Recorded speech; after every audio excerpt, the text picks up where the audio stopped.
الحمد لله نحمده ونستعينه ونستغفره ونؤمن به ونتوكل عليه ونعوذ بالله من شرور أنفسنا ومن سيئات أعمالنا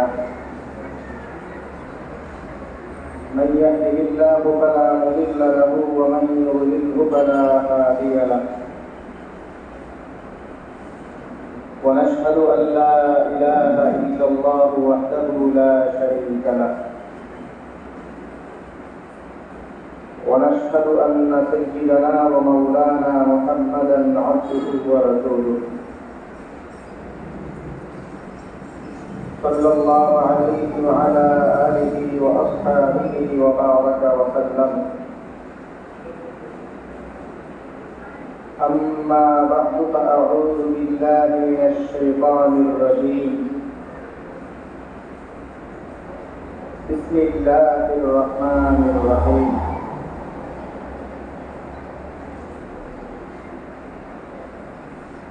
من قتل نفسا بغير نفس أو فساد في الأرض فكأنما قتل الناس جميعا ومن أحياها فكأنما أحيا الناس جميعا. وقال الله سبحانه وتعالى: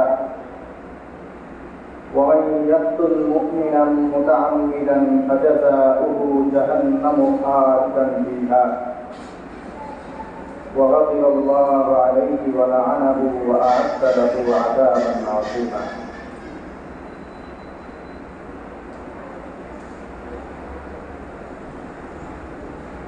وقال رسول الله صلى الله عليه وسلم: كل المسلم على المسلم حرام دمه وماله وعرضه. وعن النبي صلى الله عليه وسلم أنه قال: إن دماءكم وأموالكم وأعراضكم حرام عليكم كحرمة يومكم هذا في شهركم هذا في بلدكم هذا، أو كما قال النبي صلى الله عليه وسلم. اللهم صل على محمد وعلى آل محمد كما صليت على إبراهيم وعلى آل إبراهيم إنك حميد مجيد. اللهم بارك على محمد وعلى آل محمد كما باركت على إبراهيم وعلى آل إبراهيم إنك حميد مجيد. سبحانك لا علم لنا إلا ما علمتنا إنك أنت العليم الحكيم.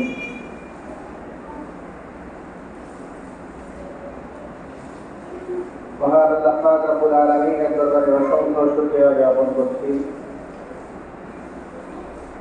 যিনি আমাদেরকে অন্যান্য জুমার ন্যায় আজকেও জুমার নামাজ আদায়ের জন্য পবিত্র ঘর মসজিদে আসার তৌফিক দান করেছেন। আলহামদুলিল্লাহ। মুহতারাম হাজিরিন,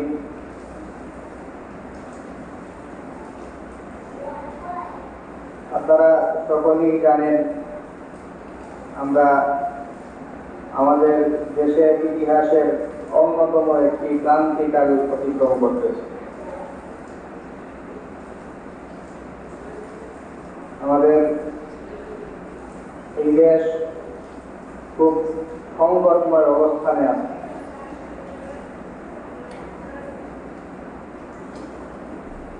কোটা সংস্কার আন্দোলনকে কেন্দ্র করে এই দাবি দেওয়া শুরু হয়েছিল, সেটা ডালপালা মেলতে মেলতে অনেক দূর পর্যন্ত দৌড় করেছে।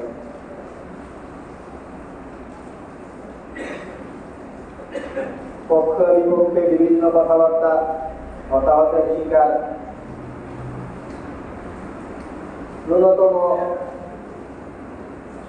কয়েকশো এবং ধারণা করা হইতেছে হাজারের কোটায় মানুষের মৃত্যুর সংখ্যা গিয়ে পড়ছে। মানুষ হত্যা করা, মানুষকে নির্বিচারে মেরে ফেলা, এই যে কার্যক্রমগুলো, এগুলো ঐতিহাসিকভাবে, সামাজিকভাবে এগুলো তো বটেই, ধর্মীয় দৃষ্টিকোণ থেকেও এই কাজগুলো কোনোভাবেই সমর্থনযোগ্য না। এবং এই ব্যাপারগুলো ধর্মীয় দৃষ্টিকোণ থেকে ইসলাম ধর্মে দুনিয়াতে আখেরাতে সব জায়গায় শাস্তিযোগ্য এবং নিন্দনীয় এবং মারাত্মক অপরাধ। অনেকেই আমরা বিভিন্ন জায়গায় দেখছি এমনিতেই কোনো কারণ ছাড়া মানুষজনকে মেরে ফেলা হচ্ছে। নিরস্ত্র মানুষ দাঁড়ায় আছে, তাদেরকে গুলি করে মেরে ফেলছে। যেখানে কেউ যদি আক্রমণ করতে আসে, তার আক্রমণে পাল্টা আক্রমণ না করা, এই শিক্ষা পর্যন্ত দেওয়া, সেখানে আক্রমণ যারা করে না তাদেরকে পর্যন্ত গুলি করে মেরে ফেলা, এটা জঘন্যতম একটা অপরাধ শরীয়তের দৃষ্টিতে। মানুষকে হত্যা করা, এটা মানুষের জান মাল ইত্যাদি রক্ষা করা, মানবাধিকার রক্ষা করা, এটা ইসলামের অন্যতম একটা শিক্ষা। বিদায় হজের ভাষণে নবী সাল্লাল্লাহু আলাইহি ওয়াসাল্লাম খুব গুরুত্বারোপ করে শেষ সময় মানুষজনকে যেই শিক্ষাটুকু দিয়ে গেছিলেন, সেখানে আমরা বারবার এই কথাগুলি বলি, ইন্না দিমাকুম ওয়া আমওয়ালাকুম ওয়া আরাযাকুম হারামুন আলাইকুম কাহুরমাতি ইয়াউমিকুম হাযা ফি শাহরিকুম হাযা ফি বালাদিকুম হাযা। নিশ্চয়ই তোমাদের জান, তোমাদের মাল এবং তোমাদের আত্মসম্মান, এইগুলি খুবই গুরুত্বপূর্ণ, এগুলি সম্মানিত বস্তু। এইগুলোর সম্মান হানি করা যাবে না। এগুলো এতটাই সম্মানিত, যতটা সম্মানিত মক্কা শহর, যতটা সম্মানিত জিলহজ মাস এবং যতটা সম্মানিত আরাফার দিন, এতটাই সম্মানিত। এবং মানুষের সম্মান, মানুষের মূল্যবোধ, মানুষের মানবাধিকার, মানুষকে রক্ষা করা, মানুষকে না মারা, এই ব্যাপারগুলো কোরআনে কারিমে আল্লাহ পাক রব্বুল আলামিন খুব চমৎকারভাবে তুলে ধরছেন। যেই লোক কাউকে হত্যা করে ফেলল, তারে মারার কোনো কারণ নাই, অকারণে যাইতে মেরে ফেলল, যাই লোককে না মারলে পারত এমন মানুষকে যদি কেউ মারে, মান কাতালা নাফসান বিগাইরি নাফসিন আও ফাসাদিন ফিল আরদি ফাকাআন্নামা কাতালান নাসা জামিআ। এই লোক যেন যত মানুষ আছে দুনিয়ার, একটা মানুষকে মারলে সব মানুষকেই যেন সে মেরে ফেলে, সকল মানুষ, পুরা মানবতাকে মুছে ফেলার মতো অপরাধ। আর মানুষকে না মারলে, মানুষকে জিগিয়ে রাখা, একজন মানুষকে পারতপক্ষে তার প্রাণ রক্ষা করা, এটা সকল মানুষকে রক্ষা করার নামান্তর। Oman আহইয়াহা ফাকাআন্নামা আহইয়ান NASA জামিআ। এবং একজন মানুষকে, মানুষের যে মর্যাদা, সেই মর্যাদার ব্যাপারে আব্দুল্লাহ ইবনে ওমর রাদিয়াল্লাহু তাআলা আনহু থেকে বর্ণিত। আব্দুল্লাহ ইবনে ওমর রাদিয়াল্লাহু তাআলা আনহু উনি কাবা, এই কাবার ব্যাপারে আমরা সবার যথেষ্ট শ্রদ্ধাবোধ ভিতরে আছে, যে কাবা ঘরকে আমরা সবাই সম্মান করি, সম্মানের চোখে দেখি। এই জিনিসের আজমত, এই জিনিসের মহব্বত, এটা আমাদের সবার ভিতরে বদ্ধমূল। সেই কাবার দিকে লক্ষ্য করে, কাবাকে উদ্দেশ্য করে আব্দুল্লাহ ইবনে ওমর রাদিয়াল্লাহু তাআলা আনহু বলতেছিলেন, মা আযমা হুরমাতিকি ওয়া মা আযমাকি। তুমি কতই না সম্মানিত এবং তোমার যেই সম্মান, সেই সম্মান কতই মহান, তুমি নিজেও মহান, তোমার সম্মানও মহান। কাবাকে উদ্দেশ্য করে বলছিলেন। পরক্ষণে আবার বললেন, কিন্তু একজন মুমিনের সম্মান আল্লাহর কাছে তোমার চেয়েও মহান। তো কাবার চেয়েও মানুষের, একজন মুসলমান মুমিনের মর্যাদা, তার সম্মান রক্ষা করা, এটা বেশি গুরুত্বপূর্ণ। এখান থেকে স্পষ্টতই প্রতিমান। এবং একজন মানুষকে মারা, এটা ছোটখাটো যে কোনো অপরাধ না। আমরা অনেক সময় একটা যে কোনো অপরাধ বা যে কোনো ধরনের একটা অসঙ্গত আচরণ যদি প্রকাশ পায় তাহলে এটাকে বেশি মানুষ দিয়ে জড়ানোর চেষ্টা করে। এটা প্রায়ই ঘটে। যেমন এই যে কোনো জায়গায় একটা কিছু একটা ঘটলে যে কাজটা শাস্তিযোগ্য অপরাধ বা মানুষজন নিন্দা করবে, তো একজন মানুষ যদি এই কাজটা করে ফেলে, তাকে মোটামুটি সবাই ধুয়ে দিবে যে এই কাজটা কেন করলো, এত খারাপ কাজ করলো, তার বিচার বুদ্ধি কিছু নাই। একজন মানুষকে গালমন্দ করা, তাকে ভর্ৎসনা করা, তার নিন্দা করা, এটা খুব সহজ। এই জন্য একজন মানুষ যদি কোনো অপরাধ ঘটায় তাহলে সেই একক ব্যক্তি বা গুটি কয়েক কম সংখ্যক মানুষ যদি অপরাধ করে তাহলে এই অপরাধটাকে মানুষ বড় করে দেবে। এই একটা অপরাধ যদি আবার সবাই মিলে একটা অপরাধ করে ফেলে, ওইটারে মানুষ যদি একটু হালকা চোখে দেখে। একজন ছাত্ররা পড়া শিখলো না, এক দুজন ছাত্র অনেক ছাত্রের মধ্যে পড়া না শিখলে বা পড়া শিখা বা যে কোনো একটা খারাপ কাজটা শাস্তিযোগ্য এরকম একটা কাজ এক দুজন ছাত্র করলে, সেটা তখন তাকে পানিশমেন্ট দেওয়া হয়, ভর্ৎসনা করা হয়, তাকে শাস্তি দেওয়া হয়। কিন্তু এই পড়া না শিখার কাজটা একদিনে ক্লাসের কেউই পারলো না, ওরকম যদি হয় তাহলে এটাকে একটু হালকা চোখে দেখা হয়, অত বেশি কিছু বলা হয় না। বা যে কোনো অপরাধে বড় একটা দল জড়ায় বললে এটাকে কিছুটা হালকা মনে করা হয়। কিন্তু মানুষ হত্যা, যেটা একজন মানুষকে হত্যা, এটা যদি এমন হয়, হাদিসের মধ্যে আছে নবী সাল্লাল্লাহু আলাইহি ওয়াসাল্লাম বলেন যে যত মানুষ আছে সবাই যদি ইশতারাকু ফি দামিন ওয়াহিদিন, পৃথিবীর যত মানুষ, সব মানুষ বিল্লাহ একজন মানুষকে যদি হত্যা করে, তো দুনিয়ার যুগে এটা তেমন কিছু মনে হইব না। সবাই মিলে একজনকে মারতেছে, এর মানে এরই দোষ মনে হয়। বা দোষ না হইলেও নির্দোষ সবাই মিলে মাইরা ফেললে কার বিচার কে করবে? সবাই তো এটাই জড়িত। নবী সাল্লাল্লাহু আলাইহি ওয়াসাল্লাম বলতেছেন একজন মানুষের জান এত গুরুত্বপূর্ণ, একজন মানুষের রক্ত এত বেশি গুরুত্বপূর্ণ যে দুনিয়ার সবাই মিলে যদি একজন মানুষকে হত্যা করে ফেলে তাহলে আল্লাহ তাআলা এই সব মানুষকে এই কারণে জাহান্নামে পাঠাবে। ওইখানে সবাই মিল্লা করছে এই কারণে একটু হালকা করা, এই ধরনেরও কোনো অবকাশ নাই। মানুষ হত্যা এত বড় অপরাধ যে সবাই মিলে একজনকে হত্যা করলেও এর জের সবাইকে সমানভাবে পুরাপুরি টানতে হবে, কোনো কম টম না।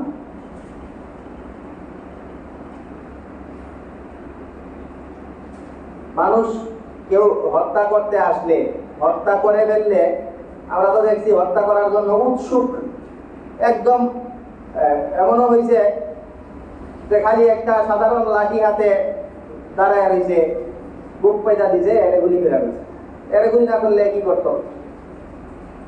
আরেকজনের পায়ে গুলি করছে, এরে টানতে টাইনা আনতে গেছে, আরেকজন এরেও গুলি করে দিছে। সে তো টাইনা আনতে গেছিল। অথচ হাদিসের মধ্যে আছে নবী সাল্লাল্লাহু আলাইহি ওয়াসাল্লাম বলেন যে তোমাদেরকে যদি কেউ হাত বাড়ায় মারতে, একদম হত্যা করে ফেলতে আসে, সাহাবায়ে কেরাম প্রশ্ন করলেন যে হুজুর মারামারি তো করবো না, কাউরে মারবো না, ঠিক আছে, অন্য মানুষকে আমরা হত্যা করবো না, হত্যা করা, মানুষ হত্যা, এই রক্তের বন্যা বইয়ে দেওয়া, এগুলি খুবই খারাপ, নিন্দনীয়, মানুষকে আমরা মারবো না। কিন্তু এই অবস্থায় কি করব? এই সময় আমারে একদম মেরে ফেলতে আসছে, কাউকে বাইরে ফেলতে আসলে এটার প্রতিহত করা, এটা নিজেকে রক্ষা করা, নিজেকে রক্ষা করতে গেলে যদি ঘাতক যে সে আঘাতপ্রাপ্ত হয় সেটাও যদি করা হয় তাহলে বৈধ। আপনারা কেউ বাইরে ফেলতে আসলে তারা যদি আপনি উল্টা আঘাত করেন, সেই আঘাত অপরাধযোগ্য কিছু না, এটা জায়েজ।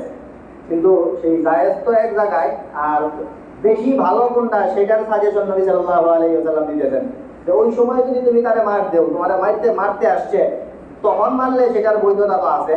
বাকি সেই বৈধতার রাস্তায় না গিয়া তোমার করা উচিত যেটা, সেটা হলো কোন ইবনে আদম। নবী বলছেন যে যেই সময় তোমাকে কেউ মেরে ফেলতে আসবে, তুমি যে প্রশ্ন করতেছো ওই মুহূর্তে তুমি কি করবা? তুমি সম্ভব হইলে ওই মুহূর্তেও আদম আলাইহিস সালামের ছেলের মতো হয়ে যাবে। কোন ইবনে আদম? আদম আলাইহিস সালামের ছেলের মতো। আদম আলাইহিস সালামের ছেলের মতো মানে কি? কোরআনে কারিমে এই কথা আছে, আমরা হয়তো বিভিন্ন সময় আমরা বলি, কুরবানির ইতিহাসের সময় বহু আগে আমরা বলছি এসবগুলি আদম আলাইহিস সালামের ছেলে, দুই ছেলে ছিল। আদম আলাইহিস সালামের দুই ছেলের মধ্যে বাক বিতণ্ডা এবং ঝগড়াঝাটি লাগছিল। কি কারণ সেটা বেশ লম্বা চূড়া, বহু মতানৈক্যপূর্ণ বক্তব্য, যে কোনো কারণেই হোক। এরপরে এদের মধ্যে কে ঠিক আর কে ভুল এটার নিরসনের জন্য কুদরতিভাবে ব্যবস্থা হলো। আদম আলাইহিস সালাম বললেন যে তোমরা কাজ করো, দুইজনে কুরবানি দেব, কুরবানি দিবা। ওই সময় কুরবানি কবুল হওয়ার, এখন তো আমরা কুরবানি দিলে নিজেদের কুরবানি সেটা নিজেরাই পুষ্টগুলি খাই। ওই সময় যার কুরবানি কবুল হইতো তার কুরবানি আসমানে উঠায় নেওয়া হইতো। আদম আলাইহিস সালাম ওনার দুই ছেলেকে বললেন যে তোমরা কুরবানি দেব। তো কুরবানি দেওয়ার পরে দুইজনেই কুরবানি দিল। এক ছেলের কুরবানি কবুল হইল, আরেকজনেরটা হইল না। কোরআনে কারিমে এইভাবেই আছে, ওয়াতলু আলাইহিম নাবা আবনাই আদম বিল হক। আদমের দুই ছেলের ঘটনা আপনি তাদের মধ্যে যথারীতিভাবে বর্ণনা করুন। ঐতিহাসিক বিভিন্ন সূত্রে হাবিল কাবিল এরকম নাম পাওয়া যায়, যাক এখানে কোনো নাম নাই। তো দুইজনের একজনেরটা ফাতুকুব্বিলা মিন আহাদিহিমা ওয়ালাম ইউতাকাব্বাল মিনাল আখার। দুইজনের একজনেরটা কবুল করা হইল, ওয়ালাম ইউতাকাব্বাল মিনাল আখার, আর অন্যজনেরটা কবুল করা হইল না। এরপরে এখন যারটা কবুল করা হইছে না, যে ভুল প্রমাণিত হইছে, সে এখন স্বৈরাচারী হয়ে উঠছে। ক্বালা লা আকতুলান্নাক ক্বালা ইন্নামা ইয়াতাকাব্বালুল্লাহু মিনাল মুত্তাকিন। সে বলল যে আমি তোমারে এখন হত্যা করব। যার কুরবানি কবুল হইছে, যে সঠিক প্রমাণিত হইছে, তারে হুমকি দিল ভুল লোকটা, বলল যে তোমারে আমি হত্যা করব। এই হত্যা করব এই কথা শোনার পরে যার কুরবানি কবুল হয়েছিল, সঠিক যে সন্তান, সেই সন্তানের বক্তব্যটা ছিল এরকম, লাইম বাসাত্তা ইলাইয়া ইয়াদাকা লিতাকতুলানি মা আনা বিবাসিতি ইয়াদিয়া ইলাইকা লিআকতুলাক ইন্নী আখাফুল্লাহ রাব্বাল আলামিন। আদম আলাইহিস সালামের সেই ছেলে, সেই ছেলের কুরবানি কবুল হয়েছে, উনি এই হত্যার হুমকি পাওয়ার পরে উনি বললেন, লাইম বাসাত্তা ইলাইয়া ইয়াদাকা লিতাকতুলানি, তুমি যদি তোমার হাত প্রসারিত করো আমার দিকে আমাকে মেরে ফেলতে, তুমি আমাকে মেরে ফেলতে, আমার দিকে যদি তোমার হাত বাড়িয়েও দেও, মা আনা বিবাসিতি ইয়াদিয়া ইলাইকা লিয়াকতুলাক, আমি তোমাকে প্রতিহত করার জন্য কোনো উদ্যোগ গ্রহণ করব না, আমি কিচ্ছুই করব না। তুমি যদি আমার মেরে ফেলতেও চাও, মারতেও আসো, আমার দিকে হাত অগ্রসর করো মারার জন্য, আমি তোমারে মারার জন্য অবশ্য হাত বাড়াবো না। ইন্নী আখাফুল্লাহ রাব্বাল আলামিন, আমি আল্লাহ তাআলাকে ভয় পাই, আমি আল্লাহকে ভয় করি। আমার দ্বারা আবার তোমার কি ক্ষতি হয়ে যাবো, এটার জের আমার কত টানা লাগে, এত জের টানার দিকে আমি নাই, আমি আল্লাহরে ভয় পাই। তুমি যদি আমার মাইরা ফেলতে চাও, মাইরা ফেললো, এর যে আমার মাইরা ফেললে বরং কি হবে, ইন্নী উরিদু আন তাবুআ বিইসমি ওয়া ইসমিকা ফাতাকুনা মিন আসহাবিন নার। তুমি আমি অত ভালো মানুষ না, খুব আল্লাহ তাআলা যেই কারণে আমারে পাঠাইছেন, খুব সুন্দর করে দুনিয়াতে চলতেছি, নিরপরাধ, কোনো গুনাহ করতেছি না, এরকম না। এর যে বরং যদি তুমি আমারে মাইরা ফেলো, তা মাইরা ফেললে যেটা হবে, তুমি আমার যে হক নষ্ট করলা, এই কারণে আমার যেই দুনিয়াতে কিছু টুকটাক গুনাহ আছে, সেই গুনাহগুলি তুমি আরো কিয়ামতের দিন উল্টা বহন করবা, তোমার অপরাধ বহন করবা, আমারও তো অপরাধ বহন করবা, সব অপরাধ বহন করে তুমি জাহান্নামের বাসিন্দা হইবা। আমি যদি এই জেলায় মুক্তি পাই, নাজাত পাই, জান্নাতে যেতে পারি, এটাই আমার উদ্দেশ্য। ইন্নী উরিদু আন তাবুআ বিইসমি ওয়া ইসমিকা, আমি এটাই চাই যে তুমি আমার গুনাহ, তোমার গুনাহ, সব গুনাহ কাঁধে নেও, নিয়া ফাতাকুনা মিন আসহাবিন নার, জাহান্নামের অধিবাসী হোক। তো এই হলো কোরআনে কারীমের যে ভাষা, সংক্ষিপ্ত বিবরণ আদম আলাইহিস সালামের দুই ছেলের। সেখানে আমরা দেখতেছি যে একজনে হত্যার হুমকি দিল, হুমকি দেওয়ার পরে অন্যজন বলল যে তুমি আমারে হত্যা করতে চাইলেও আমি তোমারে হত্যা করতে উদ্যত হব না, আমি তোমারে কিছু করবো না। তো এটা শুধু আসলে মুখের কথা এমন না, পরবর্তী ঘটনা এটাই ঘটছে, এবং ওই ছেলে তারা মেয়েরাও ফেলছে। তো মেয়েরা সেগুলি বিস্তারিত ঘটনা, মেয়েরা ফেলার পরে ওই সময় থেকে নবী সাল্লাল্লাহু আলাইহি ওয়াসাল্লামের হাদিস বলেন যে দুনিয়াতে এরপর থেকে যত হত্যাকাণ্ড ঘটে প্রত্যেকটা হত্যাকাণ্ডের অপরাধের একটা ভাগ সেই আদম আলাইহিস সালামের ঘাতক ছেলে, হত্যাকারী যেই ছেলে, সেই ছেলের আমল নামায় গিয়ে যোগ হয়। লিআন্নাহু আউয়ালু মান সান্নাল কাতলা, কারণ সেই হলো প্রথম সেই লোক যেই লোক হত্যাকাণ্ডের সূচনা ঘটাইছে। তো এই হলো আদম আলাইহিস সালামের দুই ছেলের ঘটনা। ওইখান থেকে যে ঘটনাটা হাদিসের মধ্যে যেখান থেকে ইশারা করা হয়েছে যে তোমারে কেউ মারতে আসলে আদমের সন্তানের মতো হও, এর মানে হলো তুমি আদমের সন্তানের মতো হও, এর অর্থ হইল তুমি মারতে চাও না। তো এটা হলো হাই লেভেলের ধর্ম মানা আর কি। সাধারণ বৈধতার মধ্যে এটাও আছে যে মারতে আসলে এটার প্রতিকার ব্যবস্থা নেওয়া যায়, কিন্তু খুব বেশি উঁচু পর্যায়ের যে নীতি সেটা হলো যে মারতে আসলেও ধৈর্য ধারণ করা। এই হইল মানুষ হত্যা, মানবাধিকার রক্ষা ইসলামের বিবরণ। এবং যারা মানুষজনকে হত্যা করেই ফেলবে, হত্যা করে ফেলার পরে এর কি কাজ? তিনটা কারণে হাদিসের মধ্যে আছে, নবী সাল্লাল্লাহু আলাইহি সাল্লাম বলেন তিন কারণ ছাড়া যদি কেউ হত্যা করে, তিনটা কারণে মানুষজনকে হত্যা করা যায়, এর বাহিরে কাউকে হত্যা করা যায় না। হযরত উসমান রাদিয়াল্লাহু তাআলা আনহু শাসক যারা, সেই শাসক শ্রেণীর জন্য উসমান রাদিয়াল্লাহু তাআলা আনহুর এই বক্তব্য থেকে শিক্ষা আছে। আপনারা জানেন ইহুদি এবং মুনাফিক এদের চক্রান্তের দ্বারা হযরত উসমান রাদিয়াল্লাহু তাআলা আনহু হত্যাযজ্ঞের শিকার হয়েছিলেন। ইসলামের তৃতীয় খলিফা হযরত উসমান রাদিয়াল্লাহু তাআলা আনহু বহু বছর পর্যন্ত খেলাফত চালিয়েছেন। উনি মুসলমানদের আমির হিসেবে ছিলেন, প্রায় এক যুগের মতো ছিলেন। তো এই এক যুগের মতো থাকার পরে ওনাকে মেরে ফেলা হয়, মুনাফিকদের চক্রান্তের শিকারের মাধ্যমে ওনাকে হত্যা করা হয়েছে। তো ওনাকে যখন অবরুদ্ধ করা হয়েছে ওনার বাসভবনে, তো ওনাকে অবরুদ্ধ করার পরে উনি মানুষজনকে বিদায়ী ভাষণ দিলেন। বিদায়ী ভাষণ দিলেন উনি। বিদায়ী ভাষণের মধ্যে শাসক গোষ্ঠীর জন্য খুব বড় শিক্ষা আছে। তো উনি বললেন যে দেখো, আমার যেই ক্ষমতা, আমার যেই ফোর্স, সেই ফোর্স দিয়া আমি চাইলে অনায়াসে আমার বিরুদ্ধে যারা ষড়যন্ত্র করতেছে এদেরকে আমি সাইজ করে ফেলতে পারি। এবং উনি সাইজ করলে উনি খলিফা, মানে উনি হইল তৎকালীন, আপনারা জানেন নবী সাল্লাল্লাহু আলাইহি ওয়াসাল্লাম যখন দুনিয়া শাসন করেন ওই সময় মুসলমানদের এলাকা একটু ছোট ছিল। আস্তে আস্তে যত সময় গেছে, বিশেষ করে উমর রাদিয়াল্লাহু তাআলা আনহুর সময় প্রায় পৃথিবীর বেশিরভাগই মুসলমানরাই শাসন করতো, এবং পুরা এই পৃথিবীর সর্দার, মুসলমানদের যিনি সর্দার উনি কিচ্ছু করে ফেললে কোনো জাতিসংঘ নাই যে বলবো যে আপনি এটা কেন করলেন, কোনো ধরনের জবাবদিহিতার কিচ্ছু নাই। উসমান রাদিয়াল্লাহু তাআলা আনহু ওনার সময় তো আরো পরে, মানে মুসলমানদের শাসন আমল আরো বিস্তৃত হয়েছে। তো উনি বলছেন আমার যে ফোর্স, আমি কিচ্ছু করলে আমার কেউ জিজ্ঞাসাও করবে না এগুলি কেন করছো। আমি চাইলে তোমাদের যারা আমার বিরুদ্ধে ষড়যন্ত্র করতেছে এদেরকে আমি শায়েস্তা করতে পারি, কিন্তু আমি এদের বিরুদ্ধে অস্ত্র তুলব না। কারণ আমি জানি নবী সাল্লাল্লাহু আলাইহি ওয়াসাল্লাম বলে গেছেন, আমার উম্মতের মধ্যে যদি অস্ত্রের জঞ্জরানির সংস্কৃতি চালু হয়ে যায় এটা আর বন্ধ হবে না।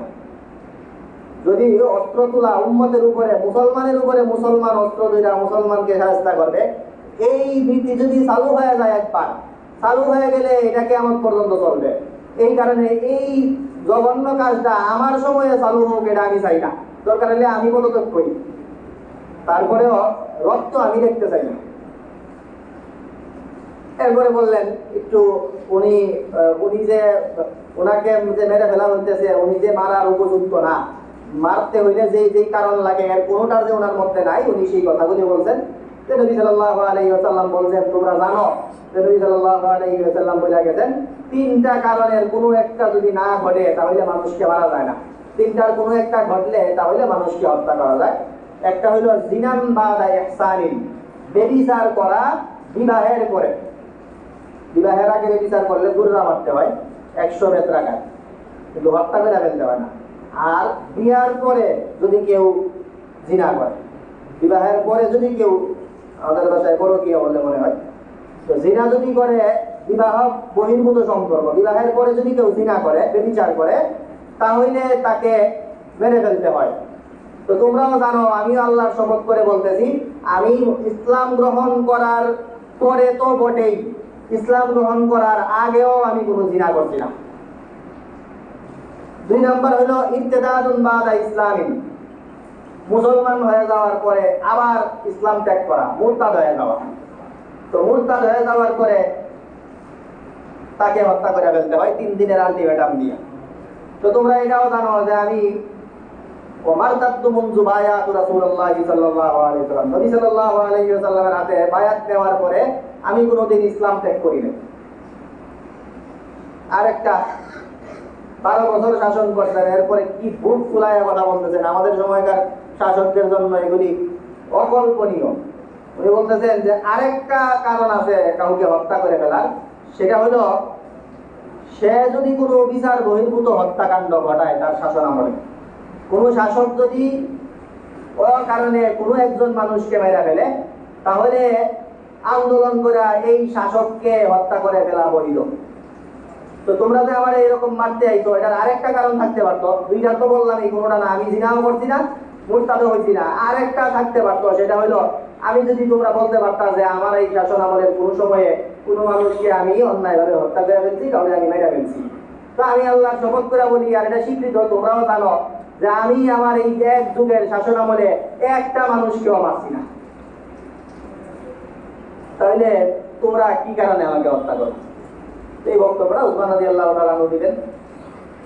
তো এই বক্তব্য দ্বারা আমরা আসলে এই যে মানুষ হত্যার বৈধতার জিনিসটাও পাই, আর শাসকরা কি পর্যায়ের, মুসলমানদের শাসক যারা খলিফারা, এরা কতটা অকল্পনীয় পর্যায়ের ভালো শাসক ছিলেন, সেই শিক্ষাটাও আমরা এখান থেকে দেখতে পাই, যেগুলো দিকে শাসকদের জন্য বড় শিক্ষা রয়েছে।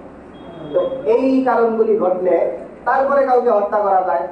এছাড়া এই 3 কারণের কোনো কারণ ব্যতি রেখে যদি কেউ কাউকে হত্যা করে, হত্যা করলে আল্লাহ তাআলা কোরআনে কারীমের মধ্যে বলেন, ওয়া মান ইয়াকতুল মুমিনান মুতাআম্মিদান ফাজাযাউহু জাহান্নাম। যেই লোক অন্যায়ভাবে এই যে বৈধ আছে কারণ হত্যা করার যে বৈধ কারণগুলো আছে এগুলো ছাড়া অন্যায়ভাবে যদি কোনো একজন মানুষকে হত্যা করে, কোনো একজন মানুষকে হত্যা করলেও ফাজাযাউহু জাহান্নাম, তার ঠিকানা সরাসরি জাহান্নাম, নির্বিচারে যে জাহান্নামের অধিবাসী হবে। খালিদান ফিহা, আর জাহান্নামে গিয়ে 2-4 দিন পরে আবার আইসা বলবো ওরকম না, খালিদান ফিহা আবাদা, চিরস্থায়ী জাহান্নামের অধিবাসী সে হবে। ওয়া গাদিবাল্লাহ, জাহান্নামে অনেক মানুষ যাবে, ছোট অপরাধে, সাধারণ অপরাধে, বিভিন্ন অপরাধে মানুষজন যাবে জাহান্নামের। যারা যাবে এই অপরাধীদের মধ্যে তারতম্য আছে, কিন্তু এই হত্যা করে যে জাহান্নামে যাবে, এত জাহান্নামে যাবে, এর সাথে আরো কত বিশেষণ আল্লাহ তাআলা লাগাইতেছেন যে এত সারা জীবন থাকবে। ওয়া গাদিবাল্লাহু আলাইহি, আল্লাহর খুব, আল্লাহর রাগ এর উপরে, ওয়া লানাতুল্লাহি ওয়া লানাহু, এবং আল্লাহ তাআলার অভিশাপ এর উপরে, ওয়া আদালাহু আযাবান আযীমা, এবং এর জন্য আল্লাহ তাআলা মর্মান্তিক শাস্তি আল্লাহ তাআলা তার জন্য রেডি করে রাখে।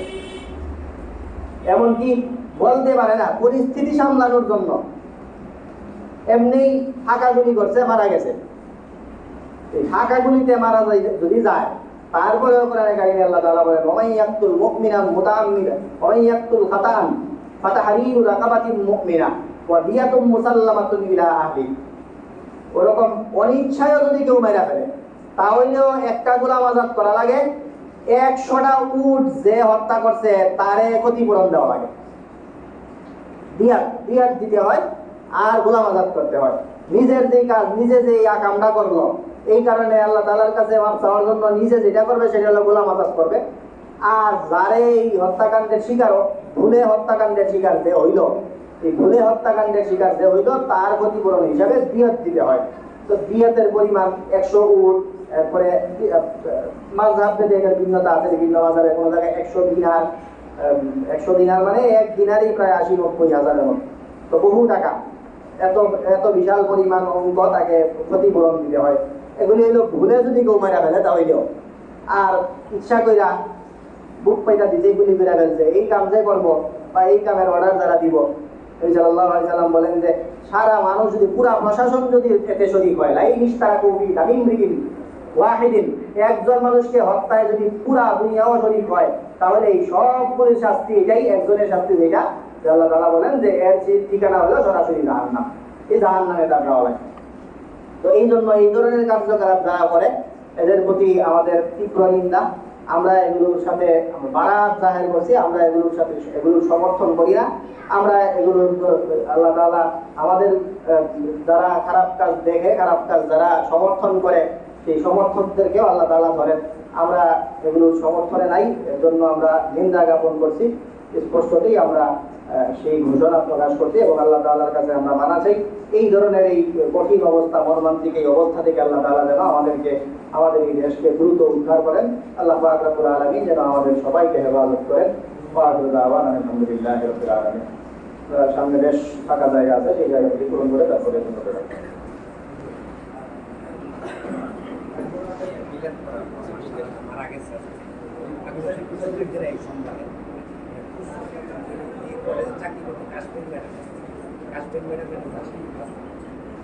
আগে চাকরি করতো, এখন করে এখানে সাবেক শিক্ষিকার স্বামী